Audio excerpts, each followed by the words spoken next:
Alex here with another review, and this time we're taking a look at the 70mai A510 dashcam, which is actually quite interesting, specifically because of two reasons. The very first one is that it uses the brand new Sony IMX-StarViz2 sensor, which, as we've seen before, is one of the most powerful image sensors out there, so it produces some very crisp images. But the second reason why this is quite interesting is that it's 4G ready, which means we could potentially connect to this dashcam remotely. Now that is something that is not possible with normal Wi-Fi cameras. For that you need a 4G capable dashcam, and this one is 4G ready. So on this video I'm gonna show you the features of this as well as what's included in this kit. That way you can decide if this is the right dashcam for you.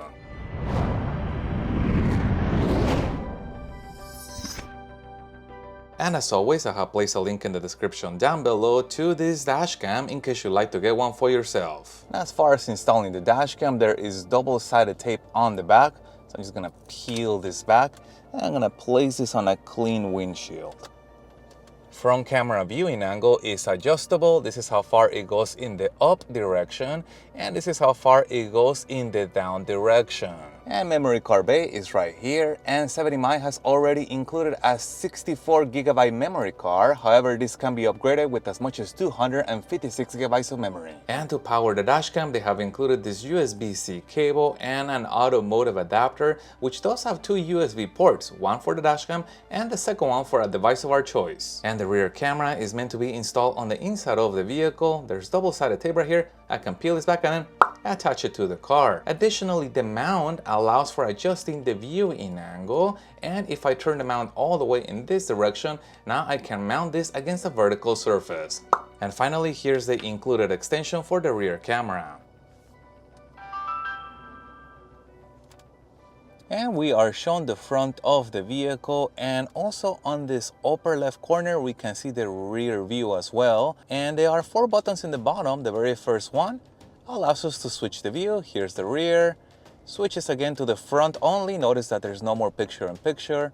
Switch one more time, but to the rear view only. Or back to that split view. There is also a large button on the bottom. Tapping that turns off the screen while the dashcam continues to record. And this second button right here allows us to flag the section of the video that is currently recorded and protect it. That way we can find it later in the future. And the third button allows us to enter into the playback menu. Now what you'll find is that the videos have been sorted out into folders. The very first one contains normal video, potentially us just driving around. This folder contains emergency video, potentially car crashes. This folder contains parking surveillance video, so things that were taken during parking monitoring, and time-lapse recording also that happened under parking monitoring. But let's go inside one of these folders. I'm gonna select it with a check mark, and then I can navigate with the arrows, and then once I find the video that I want, I can play it back with that check mark one more time. Now on the bottom there are controls to control the video. I can pause the video and I can also choose to delete it. But now let's move over to the settings menu with the last button, and the very first section is going to be video settings, and here is where you can customize the dashcam, things like compression, low compression, high compression, but also the resolution. And there's some quite interesting choices on here. The highest is 2592 by 1944 with HDR enabled. However, you can decrease that if you want it to fit more on your memory card. Now what's also interesting is that you could choose to run this dashcam at full high definition, but notice that the frame rate goes up to 60 frames per second. Now increasing the frame rate can potentially allow you to capture fast moving objects, so things like license plates. And there's quite a bit of customization that you can do under this menu, such as the watermarks that are shown on the video. You can choose to turn those off or customize and only enable the ones that you want. Now the rear camera can also be adjusted.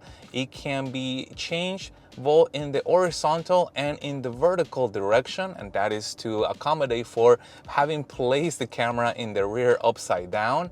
And we can also enable remote live view. Now this requires the additional 4G Hardwire Kit, which I'll explain a little bit later. Moving over to parking monitoring, it does require the optional Hardwire Kit to enable this, and the very first option is going to be duration. You can select up to how long you want that monitoring to be, or if you wanted it to be unlimited. Now, there are two types of parking monitoring offered by this dashcam. The very first one is collision detection, and you can customize the sensitivity of that collision detection and also how you want that to happen, either immediately after the dashcam goes into parking mode or after 5 minutes if you wanted to have enough time to exit your vehicle. And the second mode that you can enable for parking monitoring is time-lapse recording.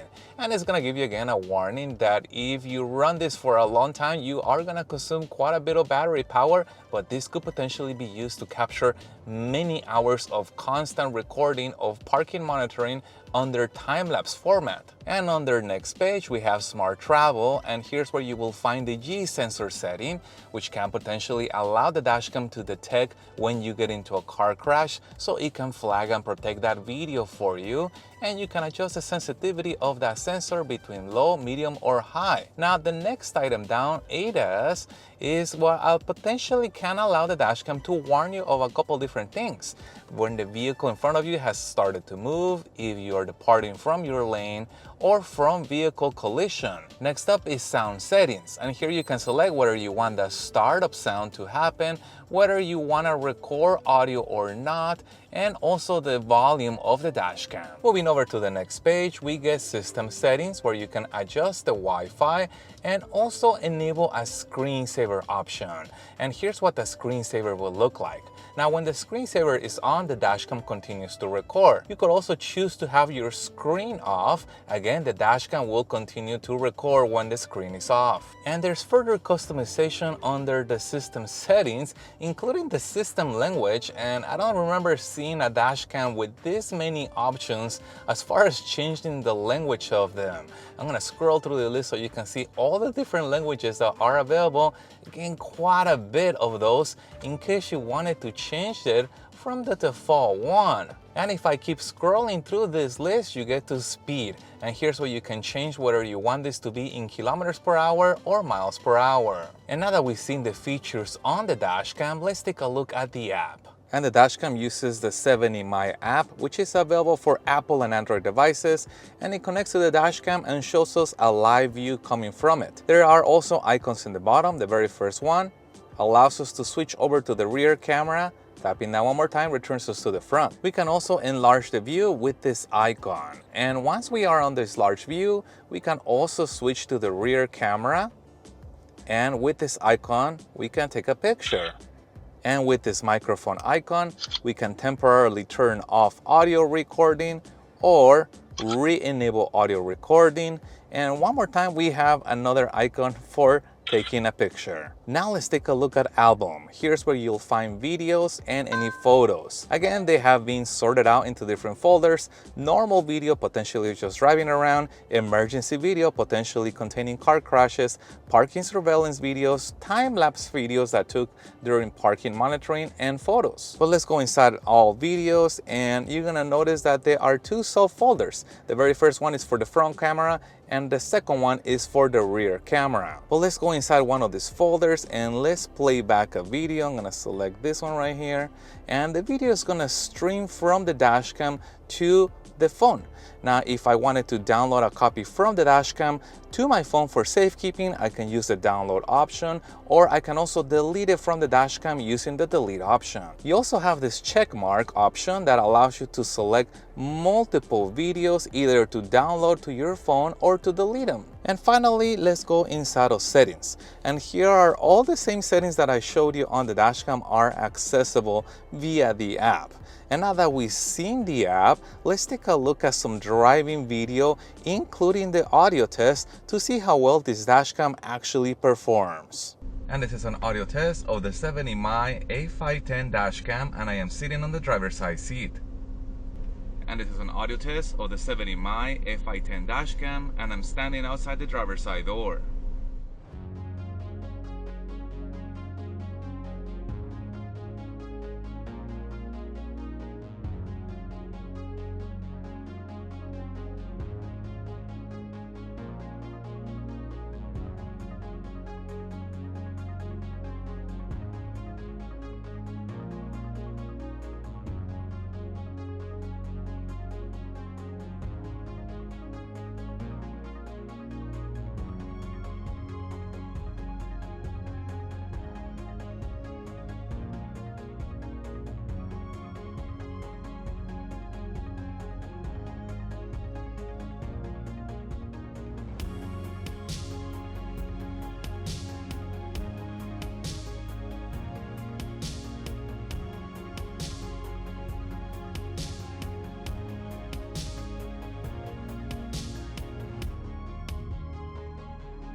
And now that we've seen the features of the A510, let's talk about parking monitoring and the 4G connectivity. Now, if you're looking for parking monitoring, you only really need this, which is the standard Hardwire Kit for this Dashcam, and this can potentially enable this to monitor your vehicle while you're away from it. And if something were to happen, somebody were to impact the car hard enough, there should be a record in the Dashcam, or as we saw, we could potentially run this on time-lapse mode if we wanted constant monitoring. However, if you're looking to connect to this guy remotely, using your phone, if you're far away from your car, that is where this guy comes in. And this is the 4G Hardwire Kit. So this guy right here, it is used in place of the smaller one. Now, how does this work? Well, this guy actually takes a SIM card, just like a phone. And because just like a phone is connected to the internet, now the Dashcam has connection to the internet at any point in time, and now we can connect to it. And because being able to connect to your Dashcam remotely, it's kind of a rare feature on Dashcams, I really think that this kit deserves its own video,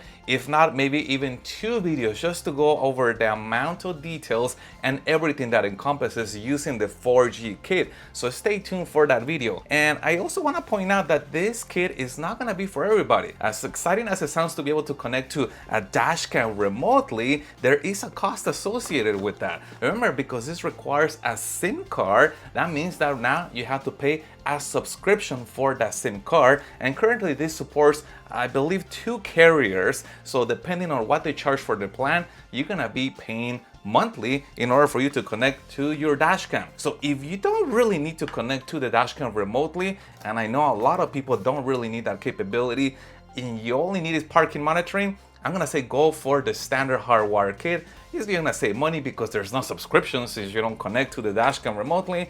But if you really wanna have basically all the bells and whistles and connect to the Dashcam remotely, then you wanna go for the 4G connectivity kit. So I'll put a link in the description down below to the 4G kit, to the standard Hardwire Kit, and to the Dashcam in case you'd like to get one for yourself. And if you guys have any other questions regarding this, please put that in the comments down below. If you found any part of this video helpful, make sure you hit the like button to support the channel, and stay tuned as I have a lot more Dashcam reviews coming up and that video on the 4G connectivity kit. Thank you guys for watching, and as always, I'll see you on the next one.